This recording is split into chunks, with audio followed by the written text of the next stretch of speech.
just in the finishing stages of assembling the piece.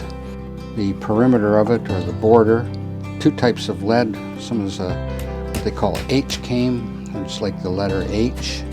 And the other part around the outside that finishes the outside edge is U-came, and it's like the... So as we fit these pieces together,